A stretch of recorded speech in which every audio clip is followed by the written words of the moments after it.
Bonjour et bienvenue à ce premier épisode de cette série dédiée à la santé. Si j'ai fait une série là-dessus, c'est tout simplement parce que généralement les Français ont tendance à gérer leur santé sur des on-dit, des a priori ou carrément de fausses informations plutôt que sur la réalité scientifique. Dans ce premier épisode, nous parlerons d'un enjeu majeur et qui pourtant est souvent sous-estimé, le sommeil. En effet, vous allez passer un tiers de votre vie à dormir, c'est-à-dire qu'arrivé à l'âge de la retraite, vous aurez passé plus de 20 ans dans votre lit. Et pourtant, on a tendance à sous-estimer son intérêt et sous-estimer ses bienfaits, et lorsqu'on regarde les statistiques, 25% des adultes de cette planète se plaignent de troubles du sommeil. Chez l'adulte, le sommeil va gérer des choses aussi variées que votre digestion. Il arrive que des gens qui sont en manque de sommeil deviennent constipés chroniques à cause de ça. Il va aussi gérer votre libido, gérer votre stress et même gérer la fabrication d'hormones qui sont en rapport avec votre satiété, c'est-à-dire avec votre sentiment de faim. Et de nombreux chercheurs aujourd'hui s'interrogent sur le rapport entre les problèmes de sommeil et l'augmentation de l'obésité. Chez les enfants, c'est encore plus important puisque de leur sommeil dépend une partie de leur croissance et surtout la fabrication de liaisons nerveuses dans le cerveau.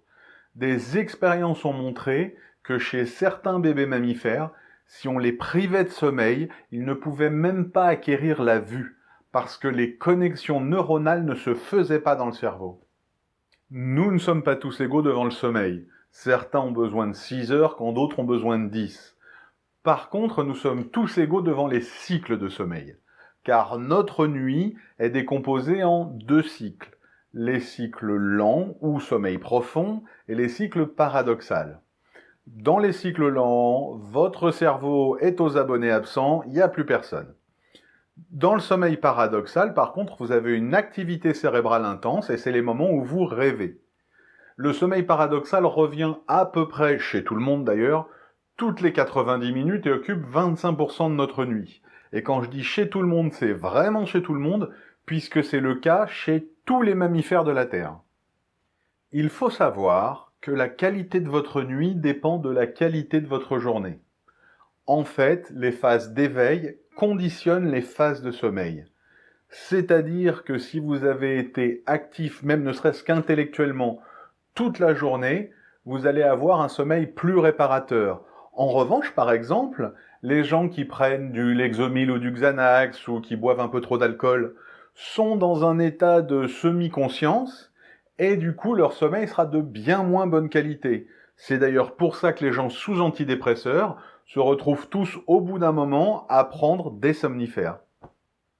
Pour certains d'entre nous, l'endormissement est un souci. C'est parce qu'il vient par créneau.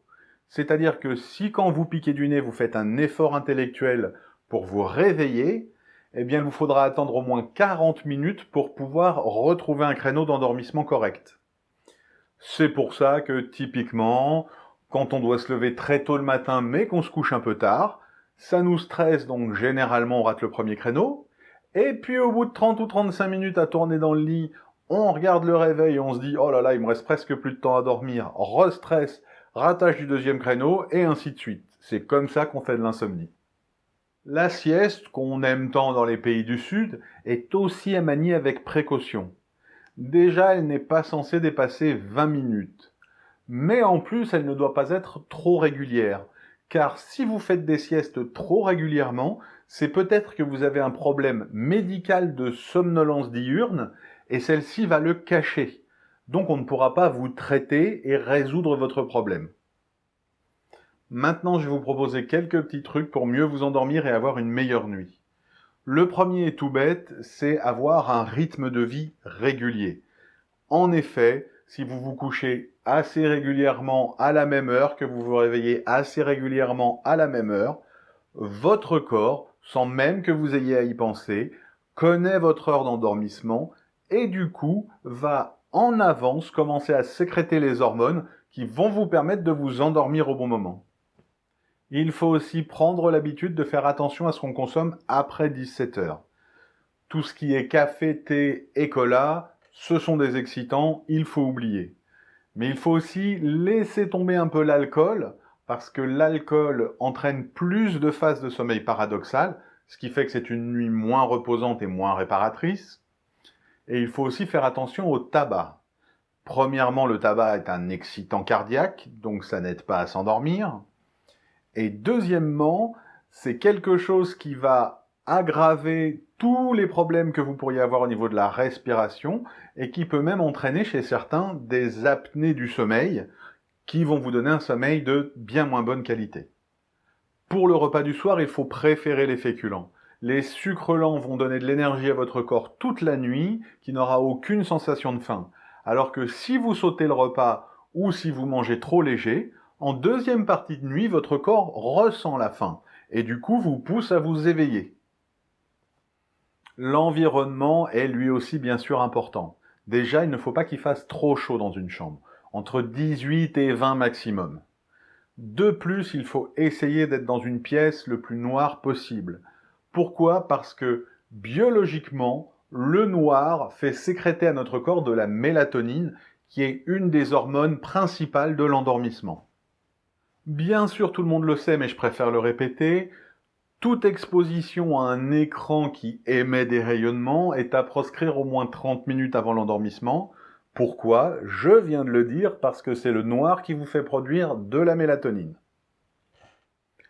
Et mon dernier conseil, créez-vous un rituel, un enchaînement de petites choses que vous allez faire régulièrement le soir et qui va vous habituer, vous auto-conditionner à vous endormir toujours au même moment. C'est un des meilleurs moyens pour réussir un endormissement rapide et passer une bonne nuit. Le sommeil est un enjeu planétaire trop souvent sous-estimé. Il va conditionner en partie la formation des générations futures. Il conditionnera peut-être aussi notre vie parce qu'un tiers des morts sur la route est dû à la somnolence au volant. Et de façon certaine, il conditionnera le vieillissement de notre cerveau.